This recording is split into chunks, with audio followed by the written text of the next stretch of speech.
दोस्तों, Gauri steno word में आपका स्वागत है।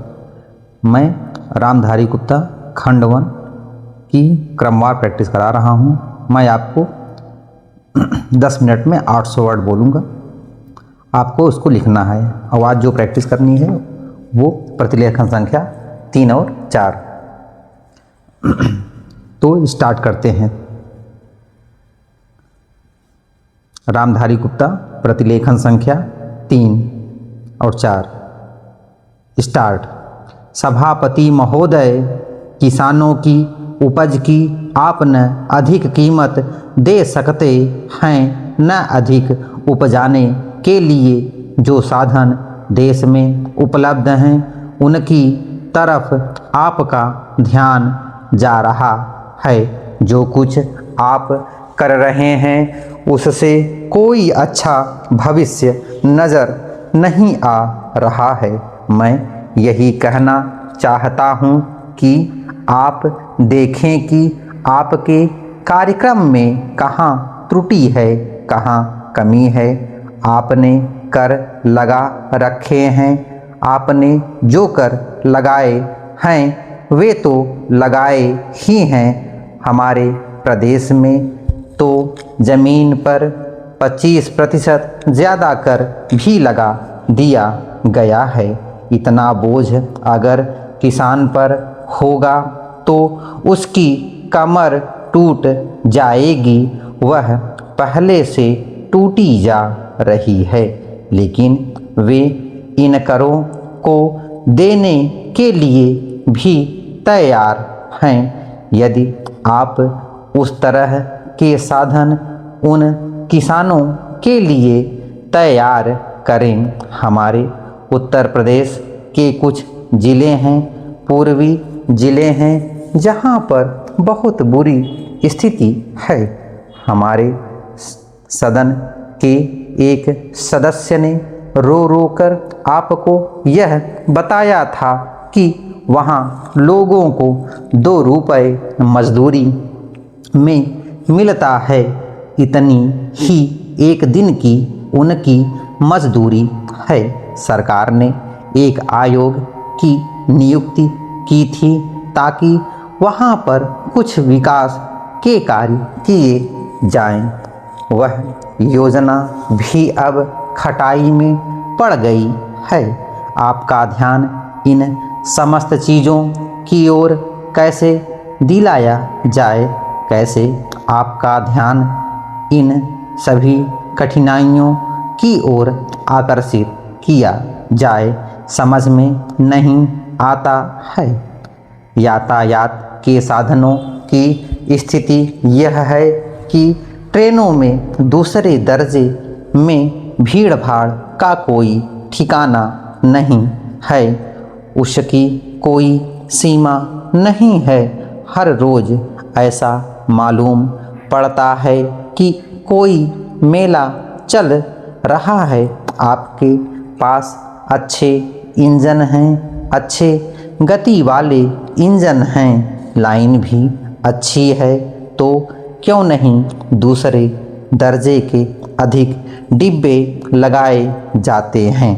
लोगों को कुछ सुविधा मिल जाए, वह काम नहीं किया जा रहा है।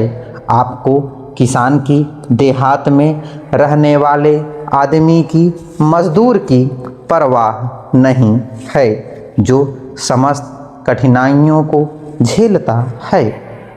आपके सारे कार्यक्रम को पूरा करने में उनमें कहाँ से शक्ति आएगी, कैसे वे अधिक अन्न उपजाकर आपको दे सकेंगे। आप इन सब पर सोच विचार करें। आपने बड़े बड़े फर्म बना दिए हैं, क्या उन्हें आपके फर्म से कोई लाभ मिल रहा है? नेक्स्ट। सभापति महोदय ने कई कृषि फर्म खोले हैं। क्या ये फर्म घाटे में नहीं चल रहे हैं? अगर सारे खर्च जोड़ दिए जाएं तो बड़े बड़े अधिकारियों के वेतन जोड़ दिए जाएं तो पता चलेगा कि सारे ये कृषि फर्म घाटे में चल रहे हैं। क्या इसी तरह से आप सारे किसानों को घाटे पर खेती करने के लिए मजबूर करेंगे? जिस क्षेत्र से मैं आता हूँ वहाँ एक पुल बना है। मैंने 10 वर्ष तक अपनी विधानसभा में इस पुल के लिए कोशिश की है। जिस दिन से मैं यहाँ आया हूँ बराबर उसकी चर्चा करता आ रहा हूँ, बराबर कोशिश कर रहा हूँ। मैं कहता हूँ कि गंगा पर वह पुल बने। उस पुल को बनाने का आश्वासन भी मिला था। एक प्रश्न के लिखित उत्तर में यह जवाब दिया गया था। यह कहा गया था कि इसको हाथ में लिया जाएगा। अब मालूम हुआ है कि उस योजना को उठाकर ताक पर रख दिया गया है और यह पुल नहीं बनेगा। इन लोगों ने क्या कसूर किया है, यह मैं आपसे जानना चाहता हूँ। हमारे क्षेत्र के लोगों ने पाकिस्तान की लड़ाई में सरकार को हर तरह का सहयोग दिया था, हर तरह की सहायता दी थी। हमारे यहाँ के नौजवान भी मोर्चे पर जाकर डटे। जिस समय पाकिस्तान के साथ हमारा युद्ध चल रहा था तो कहीं कोई बात नहीं थी। अन्न की कमी कहीं नहीं थी। अन्न की कमी भी हमारे विरोधी साथी पैदा करते हैं, जो यह चाहते हैं कि सरकार असफल हो जाए। ये लोग जो कहते हैं उसको आप समझें। एक तरफ तो हमारे मित्र की बात है जो देश के बड़े बड़े शहरों में दंगे करवाते हैं, दूसरी तरफ हम हैं जो कि इनकी बात को नहीं समझ पाते। इनको सभी वे लोग मिल जाते हैं जो बेकार होते हैं या जो दंगे करवाने के लिए उत्सुक हैं। इसलिए सरकार का इन सारी चीज़ों की तरफ ध्यान जाना चाहिए और उसको सोचना चाहिए कि क्या तरीका इन सब से बचने का हो सकता है।